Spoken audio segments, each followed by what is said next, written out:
Assalamualaikum warahmatullahi wabarakatuh. Murid-murid tahun 4.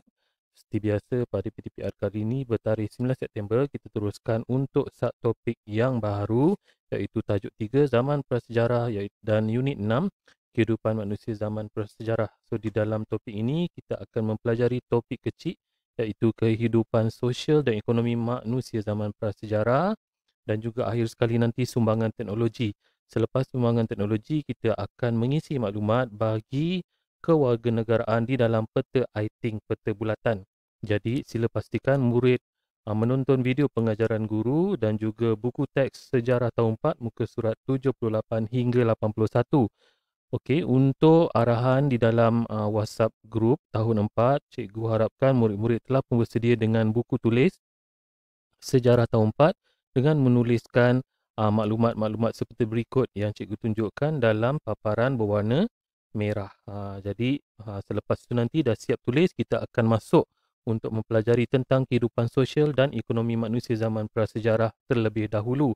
Kemudian bila semua kerja-kerja murid telah pun siap, sila isikan maklumat kehadiran murid dengan menekan pautan mylink.la/Cikgu Fauzi untuk kehadiran murid 4 Zamrud dan juga klikkan nama anda yang ada dekat sini. Contoh Al-Haish Haziq Zahiruddin, tekan submit. Submit bermaksud hantar. Okey, cikgu nak ingatkan sekali lagi, tolong siapkan kerja cikgu yang sebelum-sebelum ni dan juga turn on ataupun turn in di dalam Google Classroom yang cikgu telah sediakan latihan yang cikgu berikan. Jadi jangan abaikan. Cikgu memang nampak murid-murid yang memang tak buat, mengabaikan langsung, cikgu kenal pasti. So jangan nanti mengeluh tahap penguasaan murid hanya pada kadar biasa saja. Cikgu dah sedia dengan apa semua persoalan yang akan disoal kepada saya. So cikgu harapkan murid-murid bersiap sedialah.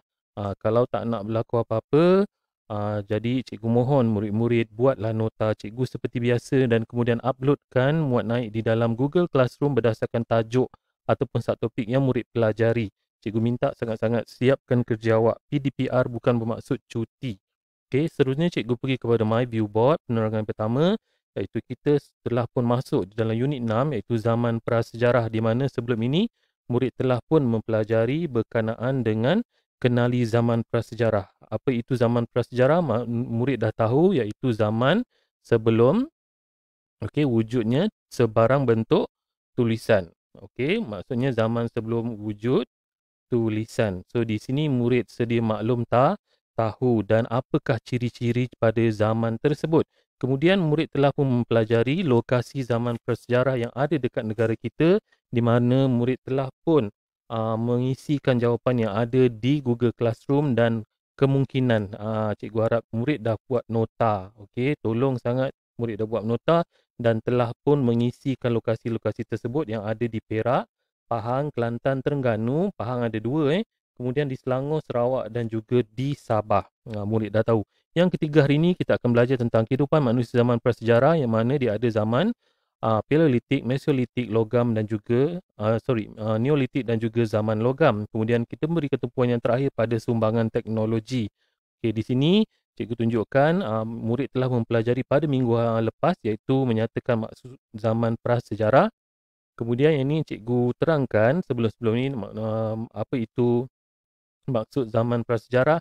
Di sini murid dapat tahulah manusia belum lagi mengenal tulisan. Di mana dekat sini budaya dia orang macam mana, apakah amalan-amalan tersebut. Di dalam amalan tersebut kita dapat pastikan kewujudan zaman-zaman iaitu zaman Paleolitik, Mesolitik, Neolitik dan juga zaman logam. Okey, ini gambaran ilustrasi artis lah di mana menggambarkan inilah contoh-contoh kehidupan manusia zaman prasejarah. Yang mana kalau kita pergi dekat lokasi dia yang ada dekat Malaysia, contoh di Pahang, di Perak, Kelantan, di Selangor, Sarawak dan juga Sabah, kita dapat kenal pasti tempat-tempat dia, terutama sekali dekat Lenggong sana dan juga di Gua Nia dan Bukit Tengkorak di Sabah. Okey, ini kemudian kenali zaman prasejarah yang murid telah pun senaraikan. Yang pertama sekali kita dapat lihat kat sini zaman Paleolitik, kemudian zaman Mesolitik. Okey, zaman Mesolitik, kemudian zaman Neolitik dan zaman logam di mana zaman akhir ini manusia telah pun menghasilkan peralatan-peralatan daripada logam dan juga telah pun hidup dalam kumpulan yang besar diketuai oleh ketua, cara menanam mayat dan menghasilkan peralatan-peralatan yang lebih bagus daripada zaman Paleolitik, Mesolitik dan juga Neolitik. Okey, ini untuk kenali zaman-zaman tersebut. Okey, seterusnya lokasi pun murid telah pelajari yang cikgu tunjukkan tadi ni. Okey, dan hari ini kita akan belajar ciri-ciri kehidupan dari segi aspek sosial dan juga ekonomi manusia zaman prasejarah. Pertama sekali dekat sini kita tengok kehidupan manusia zaman prasejarah dia berkaitan dengan perkembangan sosial dan ekonomi yang mana kita dapat lihat sini dijadikan sebagai kehidupan mereka daripada biasa dan semakin baik dan mengalami perubahan persekitaran. So dekat sini kita dapat lihat apakah kegiatan sosial memberikan tumpuan kepada sosial kehidupan mereka dan juga yang kedua ekonomi pada zaman prasejarah. Jadi kita telusuri yang pertama sekali kegiatan sosial zaman prasejarah iaitu zaman Paleolitik. Apa yang mereka lakukan ialah mereka hidup secara nomad. Nomad ni adalah maksud dia nomad ni adalah hidup secara pindah randah. Okey, secara pindah randah. So berpindah-pindahlah mereka dalam kelompok yang kecil dan kebanyakannya mereka tinggal dalam gua dan mahir menggunakan ataupun menghidupkan api bagi untuk apa? Menghalau haiwan yang buas. Okey, untuk masyarakat Mesolitik pula terdapat sama saja kehidupan mereka secara nomad dalam kumpulan kecil dan tinggal di dalam gua, persisiran pantai ataupun di muara sungai. So kenapa ditinggal dekat pantai dan muara sungai? Di sini adalah kita boleh dapatkan dia sumber protein. Apa itu sumber protein? Iaitu ikan dekat situ. Macam-macam lah ada kat dalam laut dan juga sungai tersebut. Okay, seterusnya untuk zaman Neolitik pula, dia dah mula hidup menetap dekat satu tempat tu secara orang kata membina rumah apa semua dah dalam kumpulan yang besar dan dia membina penempatan di lembah sungai dan pesisiran pantai. Kemudian untuk zaman logam juga dah hidup menetap dalam kelompok yang lebih besar dan dia ada ketua dekat sini dan mengamalkan adat upacara yang tersusun. Apa dia punya kepercayaan dia? Masih lagi kepercayaan animisme. Okey, kepercayaan animisme. Okey, kemudian zaman Paleolitik untuk ekonomi kita dapat lihat sini mereka menggunakan peralatan daripada batu, mengutip hasil hutan dan memburu haiwan serta berkongsi makanan. Okey, tolong dengar betul-betul video pengajaran cikgu. Kemudian untuk zaman Mesolitik dia menggunakan peralatan daripada batu yang lebih baik buatannya daripada zaman Paleolitik tadi, mengutip hasil hutan, memburu haiwan dan menangkap haiwan. Mereka juga mengongsi makanan yang masih berlaku pada waktu itu daripada zaman Paleolitik. Untuk zaman Neolitik, mereka menggunakan peralatan batu yang lebih kemas. Maksudnya daripada zaman Paleolitik dan Mesolitik tadi tu, kita tengok peralatan-peralatan dia mungkin tidak sesuai. Contoh ini kapak lah. Kapak contoh.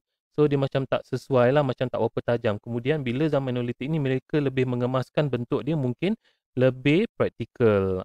Ni ulu lah dia pegang so lebih cantik lah bentuk dia. Kemudian dilicin dan mempunyai pelbagai fungsi.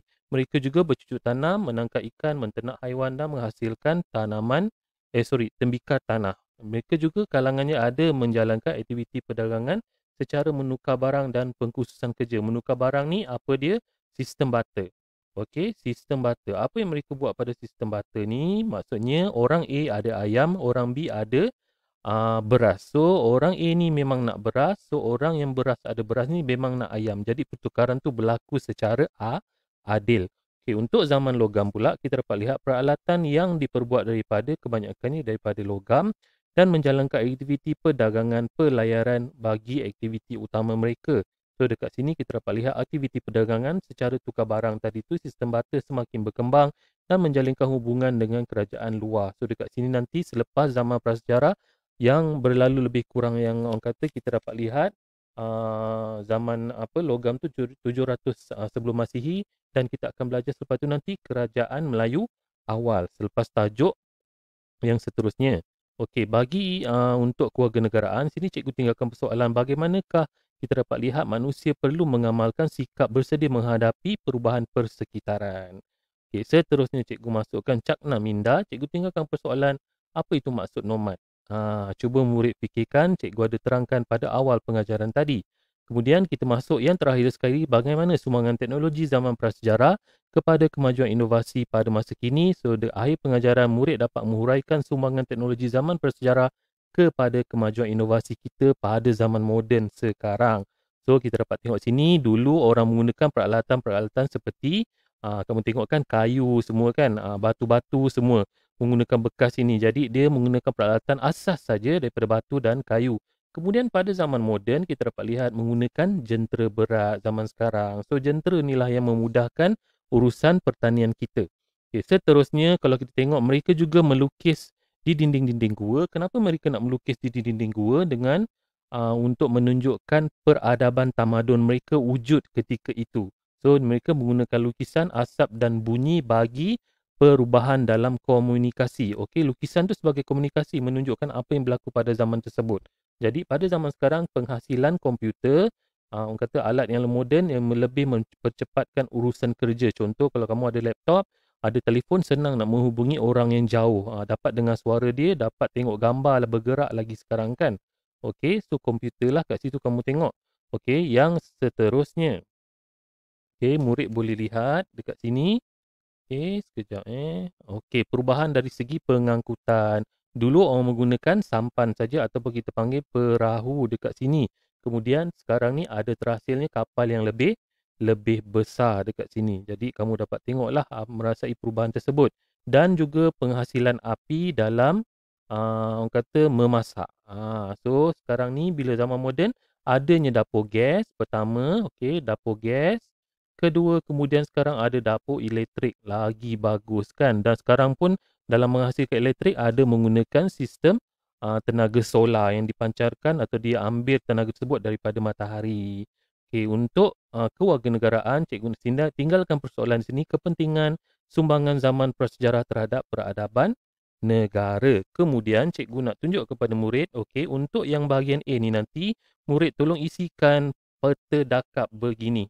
Pindahkan dia dalam bentuk peta item, peta dakap. Tuliskan maklumat statement ni yang cikgu dah tunjukkan pada muka surat. Rujuk muka surat 78 hingga 79 untuk bahagian sosial dan ekonomi bagi zaman Paleolitik kat sini, zaman Mesolitik, kemudian kamu rujuk zaman Neolitik dan zaman logam. Ini contoh yang telah cikgu tunjukkan dekat sini. Tolong rujuk.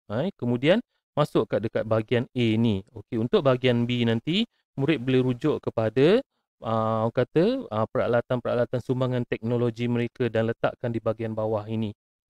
Kat bahagian B tu. Okey, seterusnya untuk kewarganegaraan, orang kata amalan sikap bersedia menghadapi perubahan. So dekat sini kita dapat lihat apa sebenarnya amalan kita menghadapi perubahan. Kenapa perlu kita bersikap sedia. Jadi murid kena senarai kat sini. Cikgu minta murid senaraikan sebanyak 5. Pertama, cikgu akan isikan jawapan dia.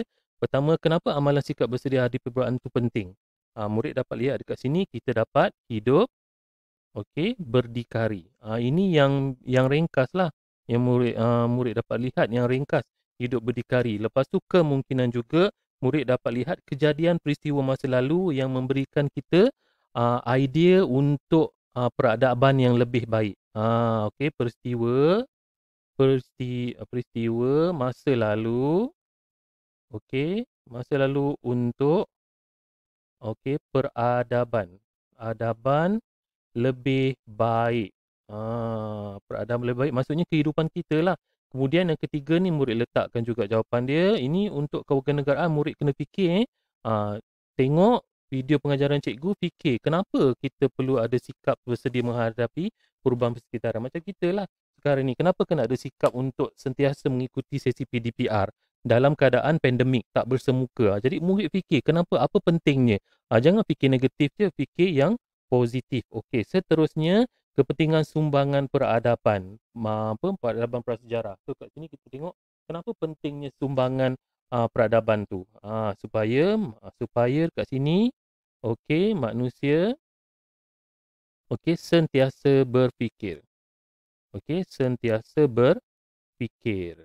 Sini murid berikan lebih kurang 3 saja 3 lagi jawapan. Dekat sini nyatakan apa yang perlu diisikan dekat sini. Kenapa kepentingan sumbangan peradaban tu penting? Macam kamulah sebagai seorang pelajar, apa sumbangan kamu pada sekolah? Apa sumbangan kamu kepada mak bapak? So kena faham dekat situ. Isikan selepas bahagian B ni nanti dekat bahagian bawah ni. Jadi itu saja untuk sesi hari ini. Kita jumpa lagi pada sesi PDPR akan datang. Jangan lupa isi kedatangan dan sertai aktiviti bulan kemerdekaan. Assalamualaikum warahmatullahi wabarakatuh.